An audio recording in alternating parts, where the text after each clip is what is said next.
I struggled desperately, but could only feel the air in the cramped cellar growing thinner and thinner. Pounding on the cellar door, I begged my brothers over and over to let me out. But my brothers only looked at me coldly, angrily saying, "What are you yelling about? This is all your own fault. If it weren't for you, why would Lily be suffering from such a bad allergic reaction?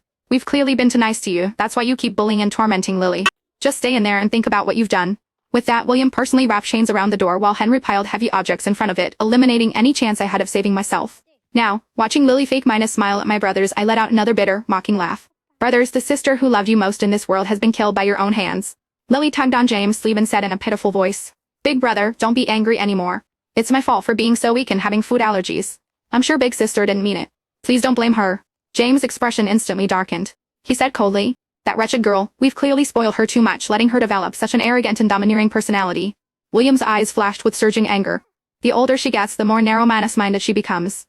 If it weren't for her, how could Lily have ended up in this state? At this point, Lily deliberately exposed her limbs, which still showed faint traces of the allergic reaction to the three brothers. There were still a few red marks visible. Henry gently stroked the skin that still bore slight redness. "Does it still hurt, Lily?" Lily lowered her head, her voice trembling as if she was about to cry. "It doesn't hurt. Really, it doesn't." The anger in William's heart was thoroughly ignited. He shouted furiously, "If we got into the hospital any later, it could have been life-threatening for Lily. And after all these days she hasn't even sent a single message. She truly shows no remorse at all." James spoke with even greater fury. "Go bring that wretched girl here to apologize. I don't believe she can keep refusing to say sorry." William and Henry joined in angrily. "It's all because she's relied on our support. Now that she's done something wrong, she must face proper punishment." They turned to the servants and thundered, "What are you all standing around for? Hurry up and bring that ungrateful brat here. And bring our disciplinary cane too." If it weren't for Rachel deliberately putting seafood in the meal, how could Lily have suffered in the hospital for 3 days? It's time to set the rules straight in this household. The servants didn't dare disobey and hurried off in my direction. I let out a despairing, bitter laugh. My brothers hadn't even investigated the truth before arbitrarily deciding I was guilty. 3 days ago, Lily said she was hungry, so I wanted to do something nice and cook for her. She even gave me a small packet of seasonings, saying she wanted to eat that.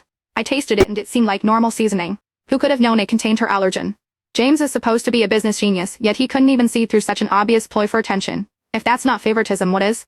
In my brothers' hearts, I would never be as important as stepsister Lily. I felt increasingly desolate.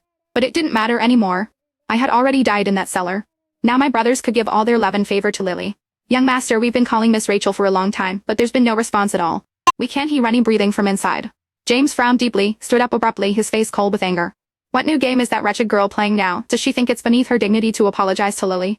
Does she still not understand that she nearly killed you this time?" Lily tugged on James' sleeve again and said sadly, "Big brother, it's okay. I'm just an orphan. I don't deserve to have big sister apologize to me."